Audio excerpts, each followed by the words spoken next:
Assalamualaikum. So today we will be talking about the topic about the damage and failure in Toyota. Before we start, I would like to introduce our group members. On this group, we have Azharul Kamal, Muhammad Zaim, Nur Ainul Hayati, and me myself, Nurul Natasha. The first failure at Toyota occurs when employees don't perform as expected. When this happened, investigators need to figure out if there were any external causes for the human error.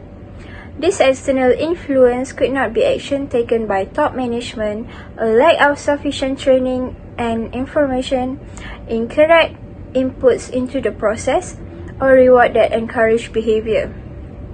Weak people management techniques, which have been cited as the root causes of failure in the number of well-known incidents, represent Toyota's second failure.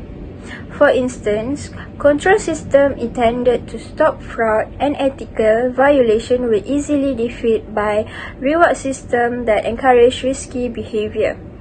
If there had been improved communication between the critical incident reporting and performance management system, Toyota's damage and failure might not have happened. The mechanical issues were known at Toyota management long before corrective action was done, and numerous sources close to the situation claimed that the firm took prompt measures to conceal the truth and exaggerate the severity of the issue. Hi, I am Nur Ainul Hayati and I will present about 8 HR processes that contribute to Toyota's downfall. Firstly is reward and recognitions. Reward and recognitions are known as a system where employees are acknowledged for their success and performance. This process affects Toyota's because of the ineffective rewards and recognition system by the company. When there is no personal judgment used to assess the quality of an employee's work, computerized performance evaluation are doubtful to be reliable in assessing the performance of all employees. In my opinion, Toyota's need to be aware of the right of the other potential employees to be nominated in the reward and recognition program. Secondly is training. Training can be defined as an employee's ability to increase performance via learning. This process contributes to Toyota's downfall because due to external issues including senior management action, lack of proper information, and lack of training, employees did not perform as expected. I highly recommend Toyota to practice the PDCA concept, which means plan, do, check, and action. The next process that contributes to Toyota's downfall is hiring. The main reason for great hiring is to bring on board top-performing individuals with the excellent level of skill and capabilities. This process affected Toyota's because Toyota recruitment procedure was poorly planned out and enabled it to hire people who didn't have any prior exposure.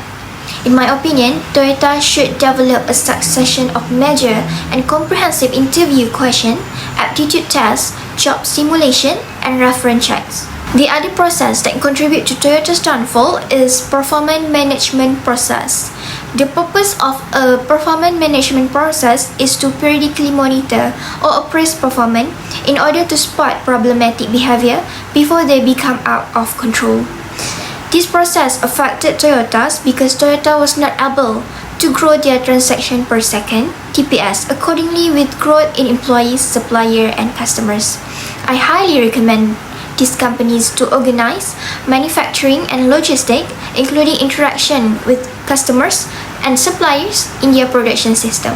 Other than that, the corporate culture is also one of the HR process that contribute to Toyota's downfall. Corporate culture's purpose is to formally influence employee behavior to ensure that it strongly matches the company basic values. Negative reports were made regarding corporate, risk analysis, government, and customer satisfaction aspect.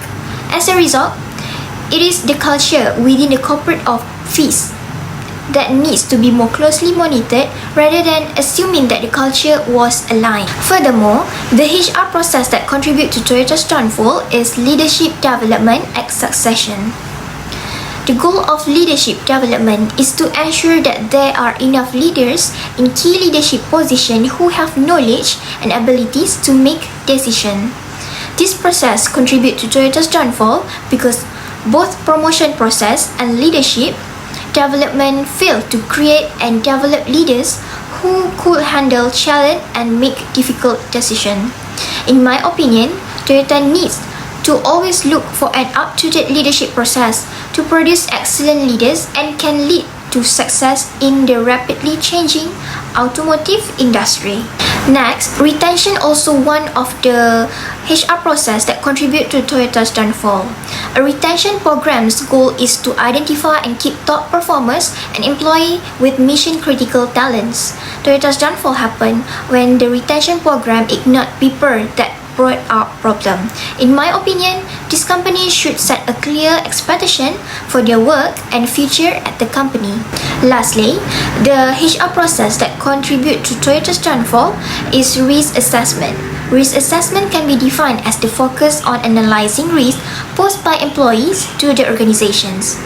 This process contributes to Toyota's downfall because the majority of HR departments don't even have a team dedicated to assessing risk brought by inadequate employee procedures.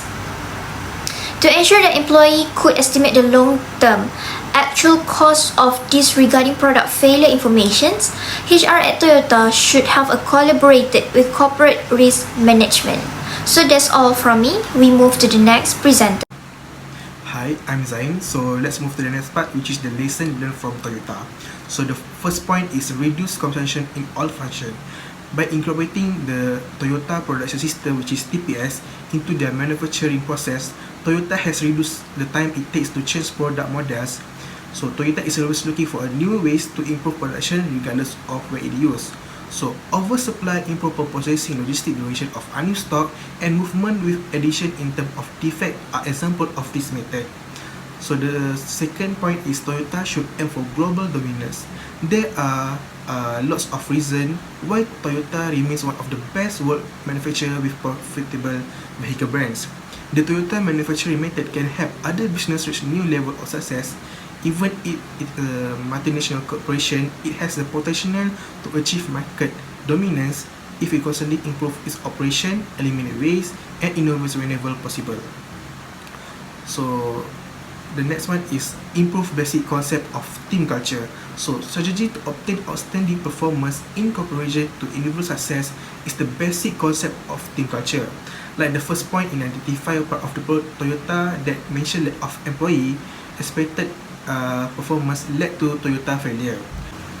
The last one is make the company business management run professionally. So managing a business successfully is the key to establishing and growing a business, examining the marketplace environment and creating employment and profit opportunities that provide the business with potential growth and financial viability is the key to successful management. It is impossible to accomplish everything on your own. Is also inefficient because getting those with the right skill to do the right task is more productive. Successful businesses begin with the ability to bring people with the diverse skill together to as a team. Recruit high quality employees with complementary skills and organize them in the most efficient way possible. Motivate and encourage your employee to think for themselves. That's all from me. I will pass to the next presenter. Thank you. Hi, Assalamualaikum. My name is Azharu Akmal and I will explain about question 4. Question 4 asks us that as our current position is HR expertise at Proton, what can we suggest to the management to improve working culture at Proton based on failure at Toyota? So, the Human Resource Department at Proton runs a comprehensive yearly training program for all of the company staff. The manager of the department will evaluate all of the staff members to identify who needs this training and then send out registration requests. The amount of training session that employee attends over the course of a year is one of the key performance indicators, KPIs, for that employee. Even though Proton's manager may not have the financial means to send all of its staff members to off-site training, the firm nonetheless intends to bring in a highly trained teacher to provide in-house training at Proton. This kind of action is more financially prudent than sending an employee to an outside training facility. On the other hand, I assume that receiving training outside from the workplace would provide me a more balanced experience by introducing me to people and ideas originating from a range of industry and organizations. They will have the ability to communicate with one another and exchange information as well as perspective. As best as I can tell, the Department of Proton does not yet have a solid strategy in place for the succession of its leadership. The next thing that I can suggest as the HR specialist at Proton to the management in order to enhance the working culture at Proton based on the failure that occurred at Toyota is to take seriously the input provided by customer and to establish improvement plans based on a service that determine the level of satisfaction customers have with the company's product and services. The input of customers need to play a significant role in the process of quality assurance and the creation of new products. And I do comprehend what several of you are considering to be the case. When Toyota was being bombarded by unfavorable news from all angles, it was easier said than done to adopt the advice that were provided before. True, but Toyota's inadequate reaction to the problem resulted in billions of dollars worth of unnecessary investment. In addition to my experience working in the Department of Human Resource at Proton, a robust people orientation which has a tendency to put people first when making choices and things that people drive the organization's performance and productivity is one thing I recommend to the management to improve the working culture at Proton based on the failure that occurred at Toyota. A task-oriented organization gives more priority to processes and tasks, and the members of such an organization seek to enhance both their personal performance as well as the performance and output of the company by reducing waste and enhancing procedures. In no organizations can the process and infrastructure of quality assurance be taken for granted. Even the most well-known brand, Toyota, is susceptible to failing if it's not subjected to adequate quality control inside a comprehensive quality management system. In addition to that, to improve working culture at Proton, there will be a continuous ongoing meetings and discussions taking place inside the company. This is because communication between managers inside department as well communications between managers in other departments is important. This is wonderful strategy for boosting morale in the workplace, and it would also enhance productivity if it were implemented. Moreover, some of the employees would blow the mind with the great ideas that come up with. If employees and supervisors were to communicate with one another about their thoughts and ideas, it would lead to a deeper knowledge of one another as well as the development of additional solutions to the problem of the company. In conclusion, a robust link between HR and business divisions is very necessary in order to improve both the performance of employees and the efficiency of the organization as a whole.